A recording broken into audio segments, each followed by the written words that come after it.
YBN TV 뉴스입니다.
시장님 오셨습니다.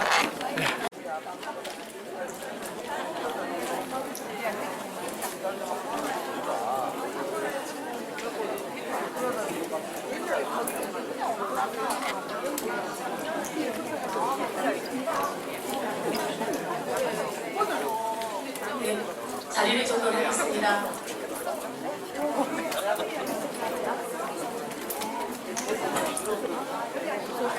인사드립니다. 저는 복지정책과 복지보건팀장. 봄은 새로운 생명의 움트는 계절이지만 동시에 자살 고위험 시기로 알려져 있어 부득이 이 시기에 저희가 갑작스럽게 교육을 진행하게 된 점 이해해 주시고, 또 이렇게 많은 분들이 참석해 주셔서 대단히 자살 예방 생명 지킴이 교육이 있겠습니다. 원활한 진행을 위해서 소지하고 계신 휴대폰은 무음이나 진동으로 전환해 주시기 바랍니다. 먼저 오늘 우리 의원님들을 격려해 주시기 위해 참석하신 우리 네 분을 소개해 드리겠습니다. 먼저 윤병태 나주시장님 참석하셨습니다.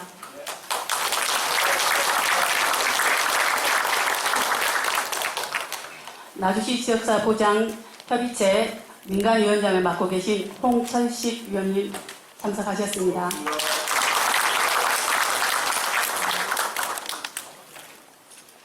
그리고 전원안도의회 최명수 이재태 의원님 참석하셨습니다.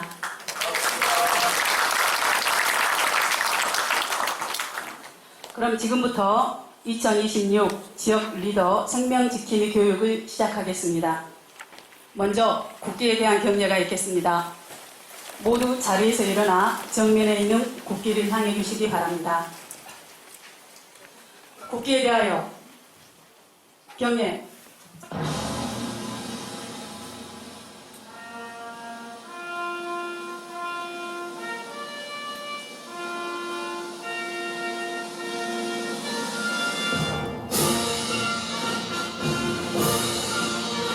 나는 자랑스러운 태극기야. 자유롭고 정의로운 대한민국의 무궁한 영광을 위하여 충성을 다할 것을 굳게 다짐합니다.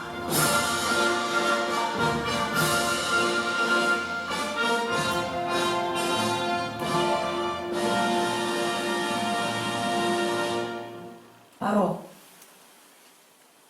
이하 의례는 생략하겠습니다. 모두 자리에 앉아주시기 바랍니다.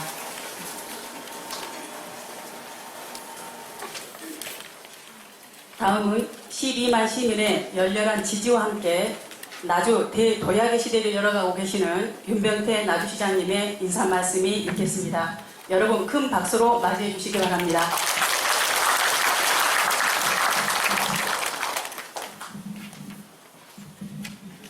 예, 존경하는 우리 읍면동 지역사회 보장협의체 위원 여러분들 안녕하십니까? 나주시장 윤병태 인사드립니다.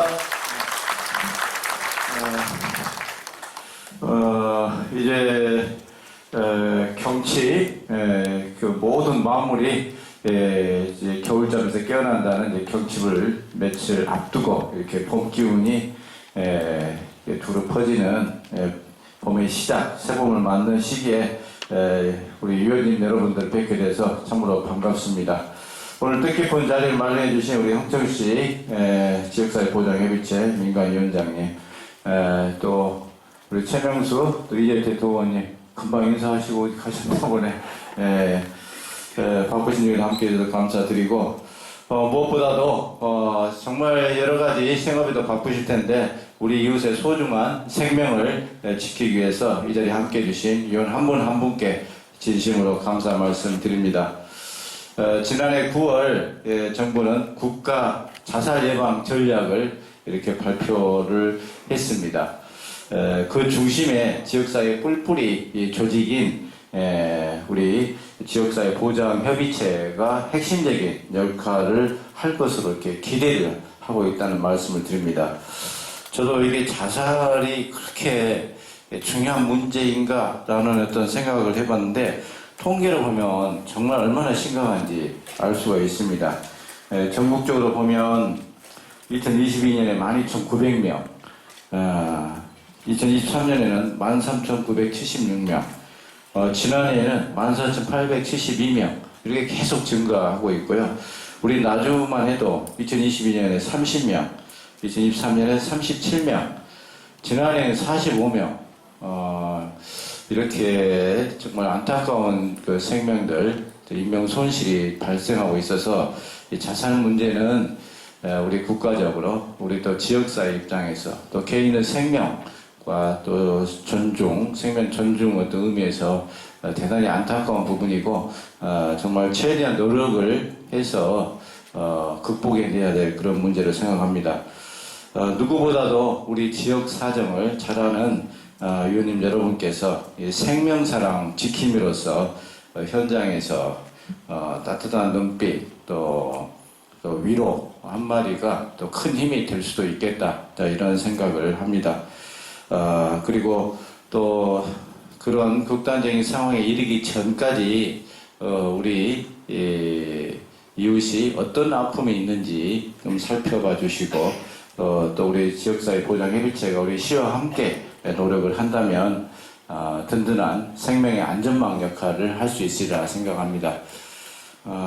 오늘 소중한 교육을 통해서 이런 부분이 좀 더 활성화되기를 바라는 마음을 갖고 있고요. 이런 일뿐만 아니라 우리 지역사회 보장협의체는 정말 많은 일을 해주고 계십니다. 그래서 이번에 금년에 처음으로 이렇게 분기별 3만원, 사실 말씀드리기도 부끄럽습니다. 3만원 활동비 드린다고 하고 있는데 저희가 여러분들의 그런 노고에 대해서 같이 하고 있고 응원하고 있다는 그런 마음으로만 생각해 주시면 감사하겠습니다. 앞으로도 여러분 활동 적극 응원하도록 하겠습니다. 그리고 우리 또 시민들의 또 뜨거운 또 열정, 또 응원에 힘입어서 우리 나주시는 큰 도약을 지금 이루어가고 있습니다. 지난해 1조 2천억이 투입이 되는 국가 전략 핵심 프로젝트인 인공태양연구시설이 우리 나주로 유치가 됐고, 또 국립에너지과학관도 지금 유치가 돼서 활발히 추진이 되고 있습니다. 또 어제는 나주 방문의 해 선포식을 서울서 가졌습니다. 우리 나주가 정말 다양한 매력을 가지고 있는데 이런 부분들을 우리 전 국민에 알려서 우리 지역사회도 활성화되고 우리 나주의 브랜드도 높이는 그런 계기로 활용하고자 합니다. 앞으로 저희가 부족한 부분들은 더 노력을 하고 개선을 해서 관광 나주를 통해서 우리 농업 기반, 그 다음에 에너지 신산업, 거기에 더해서 관광을 새로운 성장 동력으로 삼고자 합니다. 많이 응원해 주시기를 부탁드리겠습니다. 또 아울러 지금 시점 정말 또 우리 나주 발전에 중요한 계기가 되고 있습니다. 광주와 전남이 하나가 되는 시도 통합이 국회 본회의 의결만 앞두고 있습니다. 사실상 이미 통합의 단계에 들어섰다 이렇게 생각할 수 있습니다. 이 중요한 계기를 활용을 해서 재정 지원도 많이 받고 특히 광주 전남 공동혁신도시가 있는 우리 혁신도시에 2차 공공기관 이전 많은 우리 기관들을 또 추가로 유치를 해서 우리 혁신도시가 커지고 우리 나주가 발전하는 또 소중한 계기로 만들어 가도록 저희가 철저히 준비하겠고 많이 응원해 주실 거죠? 예. 고맙습니다. 정말 금년 한 해도 또 지난해 인공태양에 이어서 또 중요한 나주 도약의 또 계기가 될 것으로 생각합니다. 앞으로 우리 지역사회 보장 협의체의 또 활발한 활동과 함께 오늘의 또 교육 또 의미 있게 또 되기를 바랍니다. 아무쪼록 금년 한 해 더욱 건강하시고 또 새해 복 많이 받으시기 바랍니다. 감사합니다.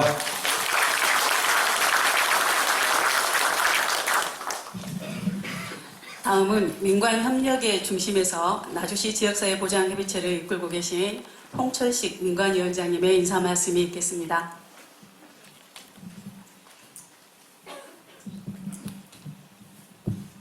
여러분 반갑습니다. 안녕하세요. 존경하는 우리 지역사회 보장협의체 위원 여러분, 그리고 김상모 읍면동 대표위원장님과 우리 읍면동의 위원장님들, 그리고 위원님들 너무너무 반갑습니다. 그리고 자리를 함께 해주신 모든 관계자 여러분께도 고마운 말씀을 전해드립니다. 우리 바쁜 일상 속에서도 우리 지역의 어려운 이웃을 세심히 살피고 따뜻한 공동체를 만들기에 헌신해 주시는 지역사회 보장협의체 위원님들 한 분 한 분께 깊은 감사 인사를 드립니다. 존경하는 협의체 위원 여러분, 방금 시장님께서 강조하셨듯이 자살 예방은 이제 더 이상 개인의 문제가 아닙니다. 사회적 관계가 단절되고 이웃 간의 연결이 느슨해질 때 위기는 소리 없이 우리 곁을 파고듭니다. 그 위기의 순간 벼랑 끝에 선 이웃을 다시 일으켜 세우는 힘은 거창한 제도가 아니라 바로 우리의 작은 관심과 안부를 묻는 한마디라고 생각합니다. 공동체가 서로를 살피는 일이 곧 생명을 지키는 가장 숭고한 책임이기 때문입니다. 우리 의원님들은 지역사회의 리더이자 현장에서 주민의 숨소리를 가장 가까이 듣는 분들입니다. 여러분들이 발견한 작은 변화의 신호가 누군가에게는 다시 살아날 용기가 되고 나주 전체를 지키는 든든한 안전망이 될 것입니다. 오늘 진행되는 생명지킴이 교육은 바로 그 소중한 역할을 더 잘 수행하기 위한 약속의 시간입니다. 위기 신호를 정확히 포착하고 적절한 도움으로 연결하는 법을 배워 우리 나주의 생명 안정증이 한층 더 단단해지는 출발점이 되기를 기대합니다. 특별히 올해는 우리 의원님들의 현장 활동을 적극적으로 지원하기 위해 시장님께서 겸손의 말씀으로 작은 예산이지만은 활동비 예산을 이렇게 마련해 주셨습니다. 현장의 목소리에 귀 기울여 주신 윤병태 시장님께 개인적으로 진심으로 저는 감사의 말씀을 드립니다. 이 지원은 단순한 보상을 넘어서 우리가 가진 사명감에 대한 신뢰이자 더 큰 책임감을 갖고 활동해 달라는 격려의 의미라고 생각합니다. 여러분들 그렇게 생각하십니까? 네. 이 자리를 빌려서 시장님께 지금의 박수보다는 더 큰 박수로 여러분들 감사의 표시를 좀 해주셨으면 좋겠습니다. 이 정도 되면 시장님 그래도 한 번쯤은 더 일어나셔서 우리 의원님들하고 눈을 좀 맞춰주시기 바랍니다. 감사합니다. 다른 선출 후보들 있었으면 요이하게 안 하려고 했어요. 네, 너무 인간적으로 열정적으로 열심히 하셨기 때문에 민간위원장 자격으로서 제가 너무 감사해서 위원님들한테 조금이라도 활동하시는데 좀 힘이 좀 되시라고 말씀드렸던 그런 부분들이 관철이 되어서 너무 저도 기분이 좋고 흐뭇해서 말씀을 올렸던 것입니다. 오늘 교육에 참여해 주신 모든 분들께 진심으로 다시 한번 감사 말씀을 드립니다. 우리가 함께 살피고 두드릴 때 우리 나주는 더욱 안전하고 따뜻한 도시가 될 것이라고 믿어 의심치 않습니다. 오늘 배우신 내용이 현장에서 위대한 생명을 구하는 실질적인 힘이 되기를 간절히 바라봅니다. 여러분 오늘 함께해 주셔서 너무 감사합니다. 고맙습니다. 네, 홍철식 위원장님께서는 지난 4년간 나주시 지역사회보장협의체 민관위원장님으로 지역주민들의 2월 말, 그러니까 내일 임기를 마치게 되었습니다. 여러분 그동안 수고하신 홍철식 위원장님께 뜨거운 박수 좀 부탁드립니다.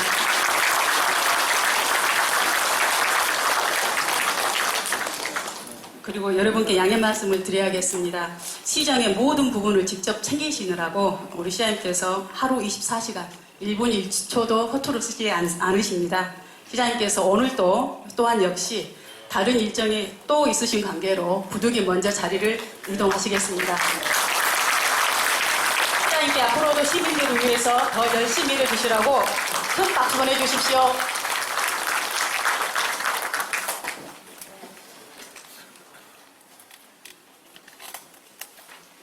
잠깐 우리 읍면동 20개 읍면동을 이끌고 계신 우리 읍면동 협의체 위원장님들 잠깐 자리에서 일어서 주시겠습니까?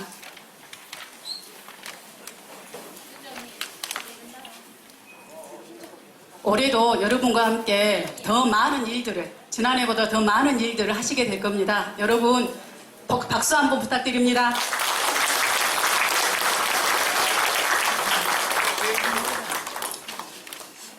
이어서 교육을 시작하겠습니다. 오늘 강의를 맡아주신 분은 나주시 보건소 건강증진과에서 자살예방 전문 강사로 일하고 있는 이혜주 주무관입니다.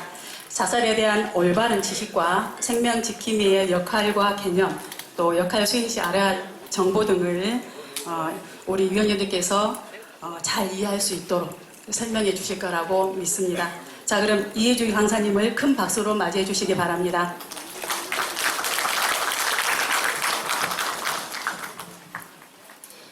네, 안녕하십니까. 방금 전에 소개받은 나주시 보건소 건강증진과 이혜주입니다. 오늘 여러분들과 함께 진행할 교육은 보고 듣고 말하기라는 교육이고요. 앞서 들으셨다시피 지역 리더 생명지킴이 기본과정 교육 1단계를 진행하게 되시는 건데요. 여러분들께서 주변에 좀 내가 자살을 생각하는 사람이 있는지 혹은 내가 스스로 어느 정도의 건강한 삶을 살고 있는지에 대해서 사실은 우리가 의식적으로 생각하지 않으면 쉽게 생각하기 좀 어려운 부분 같아요. 그래서 오늘 교육을 통해서 내 주변의 사람들이 어느 정도의 생활을 하고 있는지 실제로 내가 놓치고 있는 어려움은 없는지에 대해서 한번 깊게 생각을 해보시면 좋을 것 같습니다. 네, 저희 보고 듣고 말하기 기본형 같은 경우에는 원래는 2시간짜리 교육으로 진행됩니다. 하지만 현장에서 또 바쁘게 생활하시고 여러 가지 업무를 책임져 주고 있으신 위원님들께서는 조금 이 시간을 투자하시는 게 좀 어려우실 것 같아서 제가 조금 더 빠르게 1시간으로 교육을 한번 마무리 지어보려고 합니다. 감사합니다.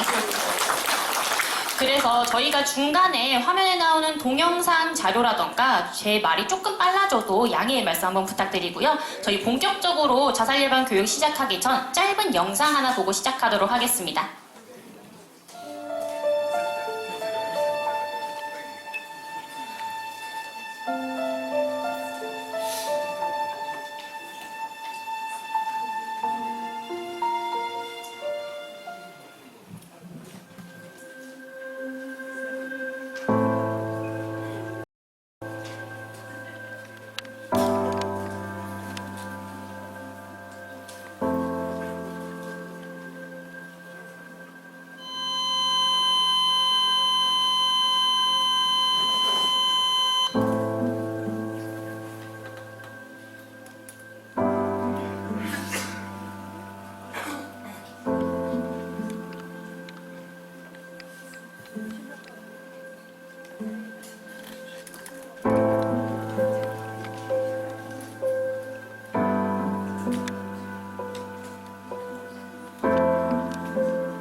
자살을 생각하고 있을 때 어떠한 언어적 신호, 상황적 신호, 행동적 신호를 보이는지를 모두 분석했고요.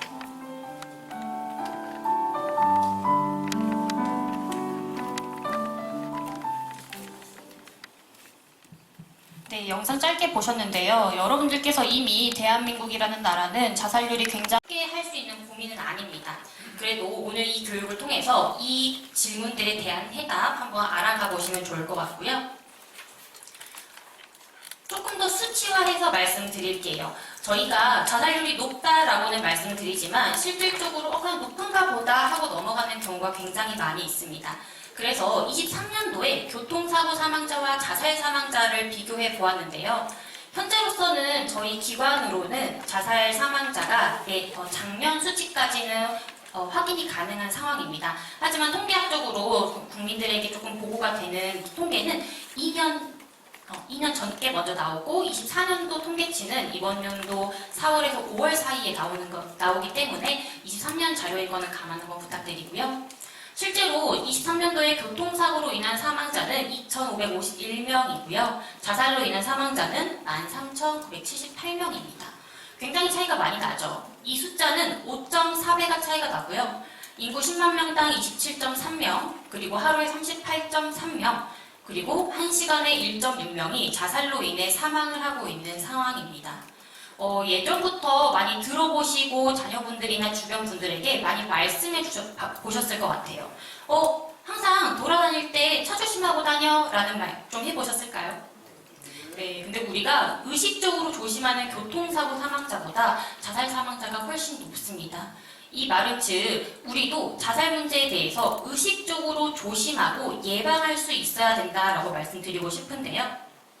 실제로 저희 기관에서 이제 전 생애 주기별로 자살 예방 교육을 다니고 있어요. 근데 요즘 초등학교나 중학교를 갔을 때 한 반에 많으면은 20명, 25명, 좀 적은 숫자의 학교들은 전교생이 10명, 11명 되는 학교들도 있습니다. 근데 어떻게 보면은 하루에 정말 2학급 가까이 되는 숫자가 생을 마감하고 있다라는 조금 안타까운 통계치 한번 말씀드리고요. 저희가 알려진 자살자 수는 이 정도 됩니다. 하지만 실제로 알려지지 않은 자살은 6에서 21% 정도 되는데요. 그 말은 즉 이 사건이 정말 자살로 인한 건지 아니면은 조금 사고사인지 판별하는 기간이 좀 필요하기도 해요. 그리고 내 주변 사람들이 이 사실을 별로 알리고 싶지 않기도 합니다. 그래서 우리가 실제로 이 수치보다 조금 더 높을 수도 있다라는 거 한번 짚고 넘어가고요. 그래서 국가적으로도 굉장히 많은 노력을 하고 있어요. 자살 수단을 좀 제거하기 위해 좀 비대면 판매를 하는 것을 좀 권장드리고 있고요. 정신건강의 서비스가 여전히 좀 벽이 높은 점이 있습니다. 그래서 치료비 지원이라던가 아니면 심리상담 바우처를 통해서 서비스 접근을 늘리고 있고 국민 대상으로 진행되는 캠페인 그리고 오늘 진행되는 생명지킴이 양성 교육 등으로 이렇게 자살률을 낮추기 위해 노력하고 있습니다. 이 부분은 좀 넘어가도록 할게요. 생각보다 조금 없으신 경우가 있더라고요. 근데 너무 어렵게 생각하진 않으셔도 되세요. 말 그대로 생명을 지키는 사람입니다. 영어로는 게이트키퍼라고도 하는데요. 정말 내 주변에 소중한 사람들이 죽음의 문턱 앞에 서 있어요. 근데 생명지킴의 역할은 이 분들이 이 문턱을 넘지 않도록 우리가 도와주는 역할입니다. 주변 사람들이 보내는 자살 경보 신호를 저희가 좀 발견하고요. 실제로 어느 정도 자살 생각이 있는지 확인을 하고 전문적인 서비스를 연결해 주는 것이 그들의 목표이고 역할인데요. 조금 더 구체적으로 말씀을 드릴게요.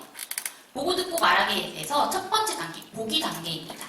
저희 보기 단계에서는 자살을 암시하는 언어적, 행동적, 상황적 신호를 보는 건데요. 우리가 주변 사람들에게 어려움이 있는 사람이 있어요. 근데 우리가 그들을 발견하지 못한다면 도와줄 수가 없습니다. 그래서 우리는 먼저 이런 사람들을 발견하는 것부터가 시작인데요. 앞에 나와 있는 이 자료는 실제로 자살로 인해 소중한 사람을 잃어본 경험이 있는 분들의 인터뷰 내용을 발췌해온 내용이에요. 근데 내용을 보시면 이런 충동적인 일을 벌일 사람이 아닌데 자살로 이어질지도 몰랐고 이렇게 죽을지도 몰랐다 라고 말씀을 하고 있습니다. 굉장히 당황스럽고 갑작스럽다 라고 표현을 많이 하시는데요. 여러분들이라면 이런 일들이 생겼을 때 좀 어떠실 것 같나요? 이게 좀 충동적이고 갑작스러운 일일까요? 사실 자살은 절대 갑작스럽고 충동적인 일은 아닙니다. 제가 자살 경고 신호라는 것을 뒤에서 조금 더 말씀드릴 건데요.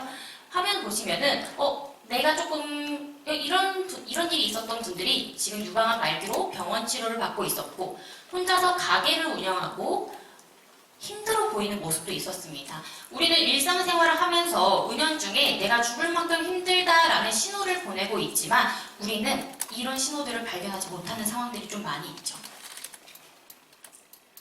그렇다면 자살 경고 신호에 대해서 조금 더 말씀드려볼게요.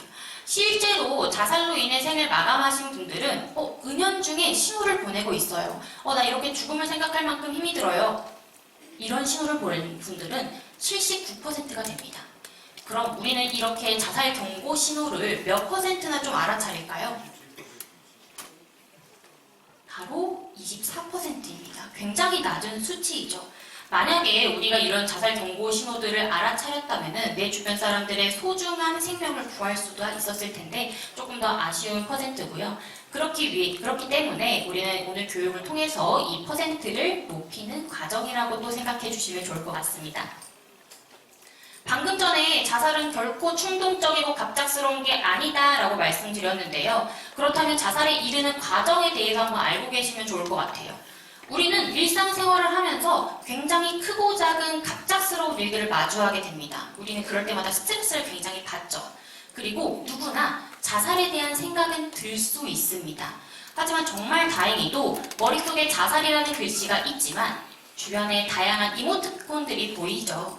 이것은 바로 자살 생각을 갖고 있지만 이것들을 막아주는 보호 요인이라고도 하는데요. 사람마다 보호 요인은 좀 다른 것 같아요. 어떤 분들은 내가 사랑하는 가족 혹은 동료 혹은 내가 무언가를 얻어내는 대한 성취감이 내 보호 요인이 될 수도 있고요. 더 나아가 반려동물 또한 나의 보호 요인이 될 수 있습니다.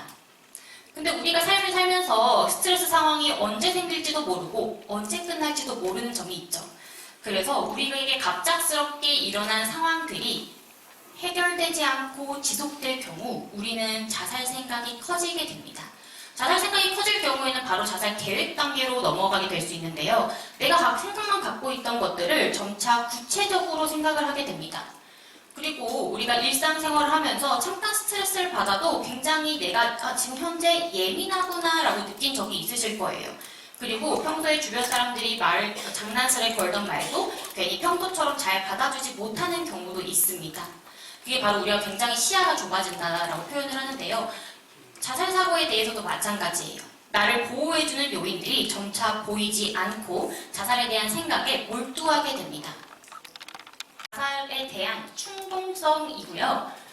자살에 대한 사고가 굉장히 커지고 위험성으로 보시면 될 것 같고요. 아래에 있는 이 화살표는 이것을 실행할 수 있는 시간입니다.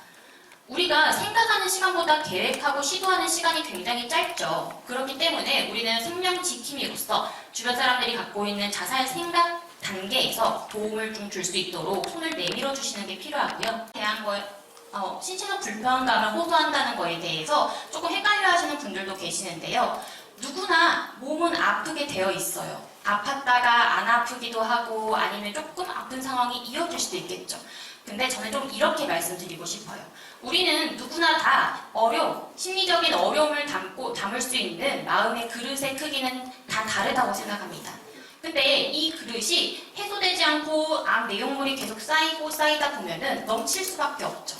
근데 우리의 심리적인 요인이 넘치게 되면 이것은 바로 신체로 표현이 됩니다.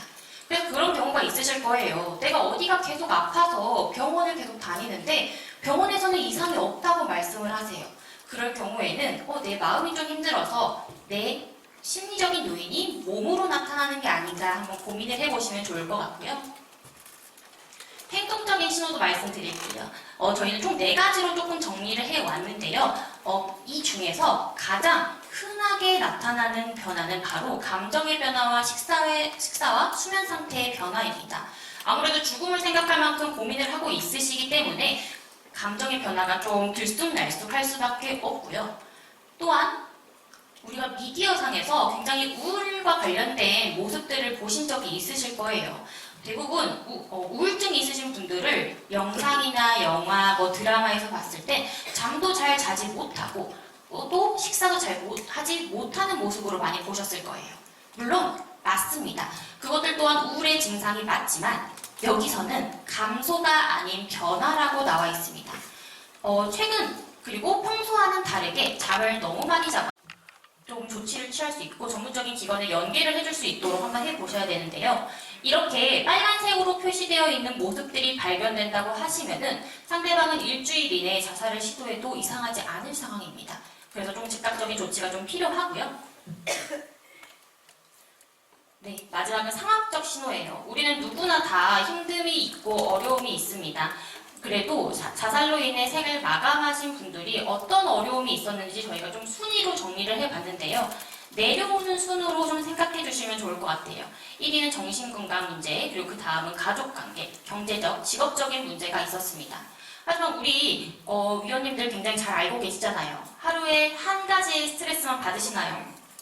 하루에 2가지의 스트레스, 3가지의 스트레스를 받는 경우도 굉장히 많으시죠. 이 또한 마찬가지예요. 우리가 순위를 내놓았긴 하지만 이 상황적 신호는 굉장히 복합적입니다. 그리고 또 이건 누구나에게 일어날 수 있는 상황적 신호예요. 실제로 우리가 한평생을 살면서 죽음에 대해서 고민을 할 만큼 큰 스트레스는 평균적으로 4.3개가 나타난다고 합니다. 그렇기 때문에 주변 사람들에게 항상 관심을 잘 가지고 혹은 내가 지금 건강한 상황인지 좀 마음 관리를 잘 하고 있는지도 살펴보면 좋을 것 같습니다. 네, 상황적 신호는 좀 연령별로 좀 다르게 나타나는 것 같아요. 아무래도 청년 같은 경우에는 학업이나 아니면은 독립을 하면서 좀 대인관계가 바뀌는 부분에 있어서 스트레스를 받으시고요. 중장년층 같은 경우에는 가장 활발하게 경제활동을 하는 시기입니다. 그래서 경제적인 스트레스나 부채 문제가 굉장히 높고요. 노년층은 이제 만성 질병, 그리고 점차 줄어가는 대인관계에 대해서 조금 삶의 회의감을 느끼시는 분들도 많이 있습니다. 네, 여기서 3가지 신호 제가 말씀드렸는데요. 사실 내가 이 사람이 죽음에 대해서 언급을 하는 것 같아. 이게 바로 언어적 신호인 것 같아. 라는 생각이 들었을 때도 사실은 내가 죽음에 대해서 물어보기에는 섣불리 말하기가 좀 조심스러운 부분이 있으실 거예요. 그렇다고 하면은 네, 그래서 저희는 주변 사람들이 어떤 신호를 보내고 있는지 자살을 암시하는 언어적, 행동적, 상황적 신호를 보는 걸로 첫 번째 단계를 넘어가 보도록 할 거고요. 2번째 단계는 바로 듣기 단계입니다. 우리가 주변 사람들이 좀 힘들어하는 모습을 발견했어요. 근데 발견만 하고 우리가 그들의 이야기를 들어주지 않는다고 하면은 사실 도와주기가 좀 어렵겠죠. 그래서 우리 주변 사람들의 자살 생각을 좀 물어주시고 죽음의 이유를 적극적으로 들어주시는 게 필요합니다. 딱 주변에서 이런 자살 경고 신호를 발견했을 때 어떻게 해야 되지? 라는 생각 굉장히 많이 하실 텐데요. 바로 자살에 대해서 직접적으로 물어봐 주셔야 됩니다. 듣기 단계에서부터는 사실 내가 이런 것들을 해도 괜찮을지에 대해서 걱정이 많이 드실 거예요. 하지만 내 주변 사람들의 소중한 생명을 위해서는 한 번 더 용기를 내주시면 좋을 것 같고요. 자살에 대해서 직접 묻는 거 굉장히 고민이 되실 거예요. 혹시 자살에 대한 생각을 하고 있나요? 근데 그런 생각 해보셨을까요? 이 사람이 정말 죽음에 대해서 생각을 할 정도로 힘이 든 상황인데 내가 무언가를 잘못 질문했다가 이 어려움이 펑 하고 터져서 정말 잘못되면 어떡하지? 라는 생각 드는 게 당연하신 거예요. 하지만 정말 다행히도 우리가 죽음에 대해서, 자살에 대해서 직접적으로 물어봤을 때 자살 위험성이 높아지지는 않습니다. 오히려 아직까지 나에게 관심을 가져주는 사람이 있구나 라는 생각에 안도감을 느끼고 안정감을 줄 수도 있고요. 한 번도 누가 나에게 물어보지 않았어요. 그리고 나도 이 생각을 다른 사람들에게 말해본 적이 없어요. 그렇기 때문에 대화를 하면서 스스로 좀 대화의 내용이 명확해지는 모습도 있습니다. 여기에 연습해봅시다가 있는데 이 부분은 연습은 마음속으로 하는 걸로 해보도록 할게요. 이 부분 제가 읽을 건데요. 혹시 자살에 대한 생각을 하고 있나요?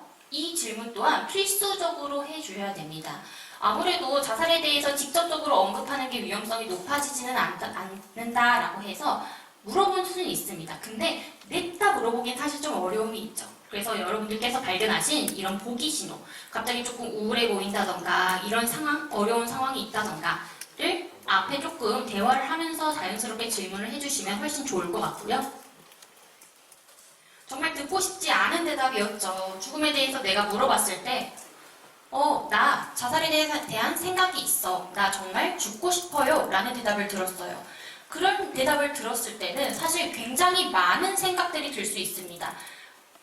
하지만 이 여기 부분은 제가 굳이 읽지는 않을게요. 물론 다양한 생각들이 들 수 있습니다.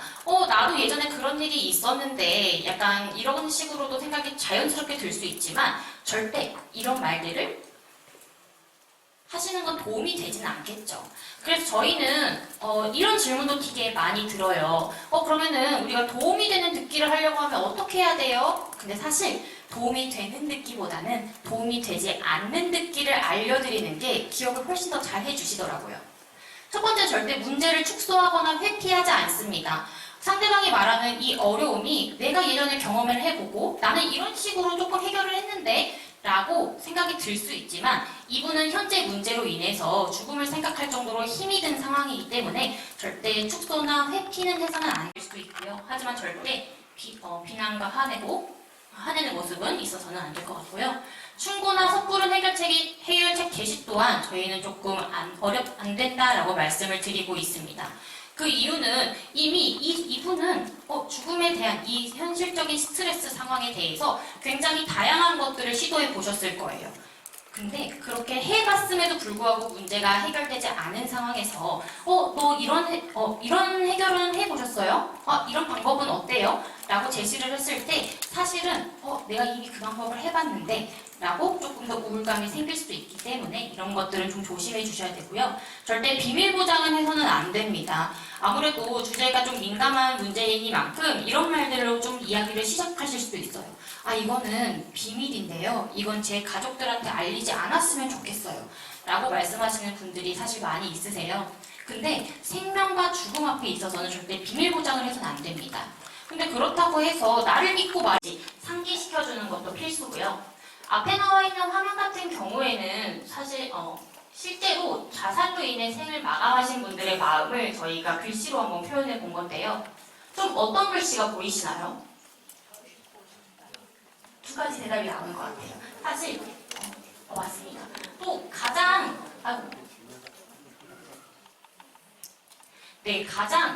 많이 보이는 단어는 사실 죽고 싶다라는 단어입니다. 하지만 위원님들께서 좀 다른 단어도 말씀을 해주셨죠. 바로 살고 싶다라는 단어인데요. 한 사람이 죽고 싶다는 마음과 살고 싶다는 마음, 정반대되는 마음을 한 번에 갖는 것은 바로 자살에 대한 양가 감정이라고 하는데요. 우리는 마음속 깊은 곳에 살고 싶은 마음이 있기 때문에 주변 사람은 무엇인가요? 사람들마다 굉장히 다 다릅니다. 어떤 분들은 부모님 혹은 배우자, 내 대인관계에 대해서 조금 더 치중하시는 분들도 있으시고요. 혹은 내가 성취하고 내가 지금 이뤄놓은 것들에 대해서 만족감을 표현하시는 분들도 계시고 실제로 저희 기관에 상담을 오시는 분들 중에서도 죽을 만큼 힘들지만 나는 이런 종교가 있어서 절대 자살을 시도하지 않을 거예요 라고 말씀해 주시는 분도 많이 있으십니다. 그래서 살아가게 하는 힘 상기시켜 주시면 좋고요. 듣기 부분 잠깐 정리할게요. 저희는 자살에 대한 생각을 묻고 죽음의 이유를 적극적으로 들어주는 것이 필요하다라고 말씀드렸습니다.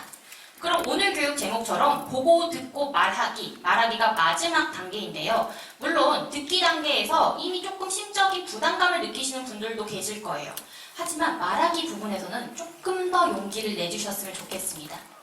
말하기 부분에서는 자살의 위험성을 확인하고 안전하게 도와주기 위한 말을 분들은 우리가 정말 실질적으로 도움을 주기가 좀 어려운 부분은 있어요. 그래서 조금 더 내가 정보를 파악하고 어떤 기관에 좀 연계를 해야 되는지까지 한번 말씀드리도록 하겠습니다. 네, 내 소중한 사람이 자살 생각이 있고 자살에 대한 계획이 구체적이다라고 생각이 드시면은 자살의 위험성을 확인해 주셔야 됩니다. 구체적인 자살 계획이 있는지 혹은 이전에 자살을 실제로 시도한 경험이 있는지 물어봐 주셔야 되고요. 이런 것들도 확인되셨으면 안전하게 도와주시는 모습이 필요합니다. 일단 실질적인 도구가 준비되어 있다고 하면은 그거는 즉각적으로 폐기를 해주시는 게 필요하고요. 힘들고 자살에 대해서 고민하시는 분들은 분들에게 절대 알코올을 권유해서는 안 됩니다. 이 부분은 제가 좀 더 뒤쪽에서 말씀을 드릴게요. 그리고 자살과 정신과 질환, 우울증이라고 나와 있는데요. 사실은 자살과 우울증은 뗄래야 뗄 수 없는 관계 같아요. 그래서 자살 생각을 갖고 있는 사람들이 이렇게 우울증 관련된 정신과 질환 치료를 받고 있지 않다고 하면은 치료를 받는 것도 권유를 해주시는 게 굉장히 좋고요. 전문 기관에 의뢰를 해서 약물 치료뿐만 아니라 다른 상담 치료까지 좀 연계될 수 있도록 도움을 주시는 게 좋습니다. 영상도 넘어가도록 하고요. 네, 자살 위험성을 확인하는 부분에 있어서는 이제 보고 듣기 부분에서 자살 생각을 확인하셨어요. 그래서 이번 있네라고 실제로 구체화가 될 수 있고